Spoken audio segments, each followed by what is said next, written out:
How do you feel about your coffee grinder? I mean, despite its flaws, do you adore the thing? I've got two that I would call lovable. Neither is perfect, but both yield high-end professional results in a relatively affordable prosumer package, making them great value for money. Of course, at these prices, there have to be compromises, and there are. And those compromises can result in some irritating quirks, yet they remain much loved. It's really annoying for a loss of the time, but if someone tried to take it away from you, you'd kill.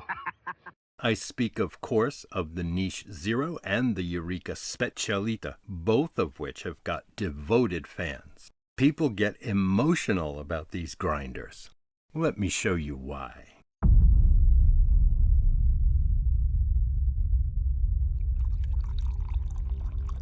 Oh my God.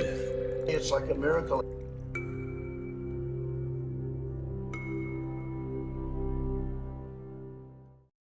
I've been using the Specialita daily for around 10 months now, and I could not be happier. This has become my benchmark for a professional quality flat burr grinder that works beautifully for espresso and pour over, which civilians can afford. The Zero is its conical burr counterpart. It also makes wonderful espresso and pour overs. It's just as flexible. They've been on the market for a while now, and they've been reviewed to death, so it might seem odd that I'm covering them. But as I said, they're lovable, and that's a rare quality worth trying to understand. Plus, having both basic types is useful for the channel. I can now compare any grinder I might review against a solid example of commercial-grade performance in a more affordable prosumer package. Future test subjects might be better or worse at the task, more expensive or less, but these provide a sensible mid-range reference to work from. Today I'm going to use them to demonstrate pour-overs and espresso, after which I think you'll understand why they've got such dedicated followings. Let's look at pour-overs first. I've got both grinders dialed in for a 4-minute brew using Cafex white Abaca filters. These are 50-gram doses with 600 milliliters of water, from which I'll get 500 milliliters of brewed coffee for a ratio of 1 to 10, which I prefer.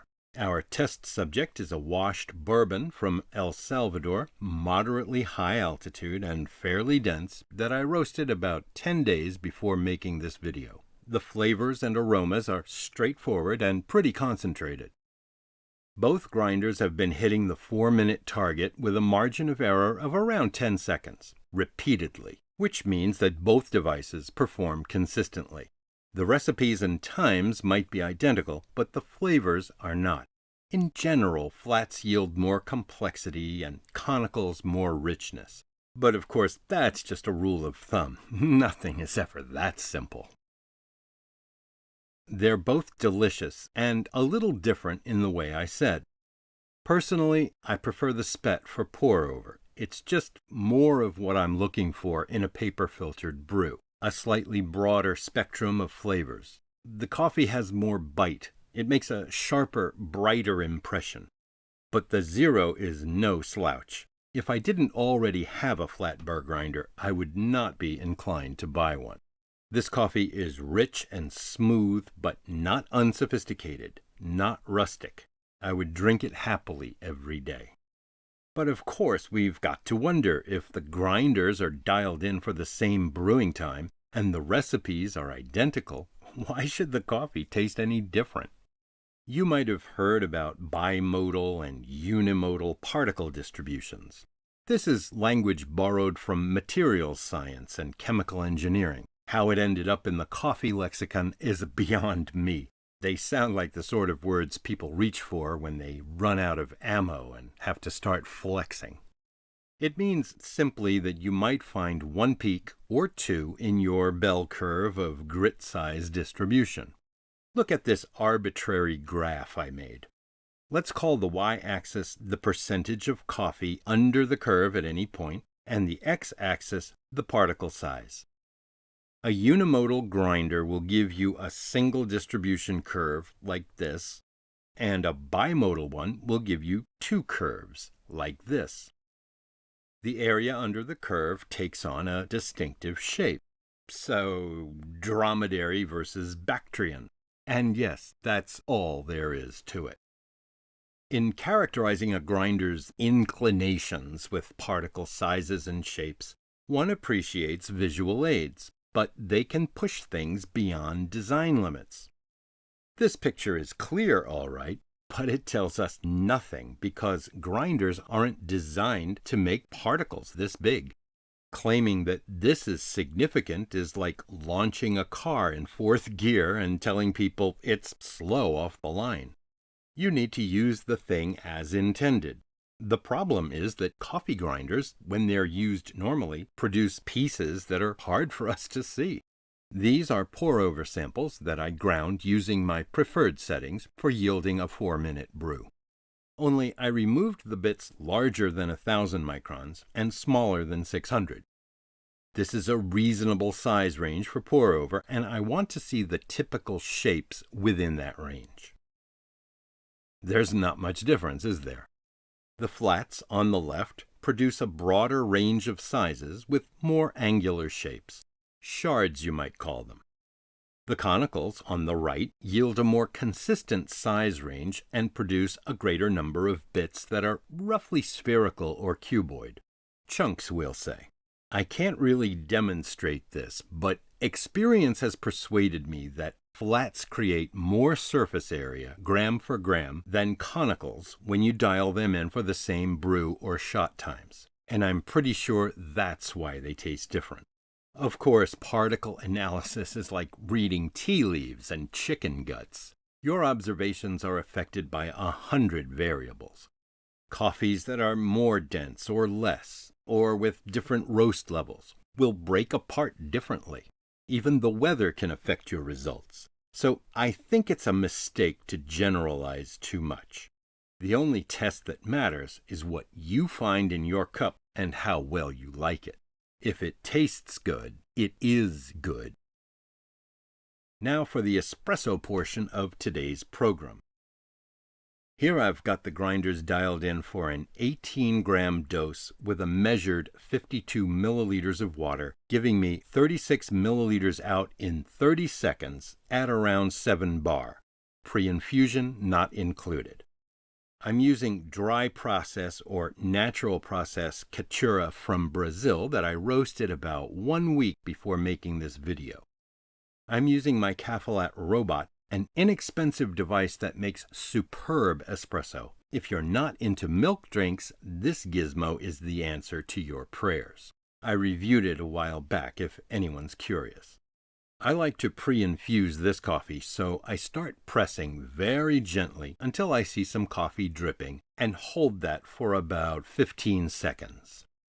With a manual espresso maker, it's important to maintain some pressure all of the time because even a slight partial vacuum will unseat the puck and spoil the shot. There will be dribbling. This dose was ground on the Specialita.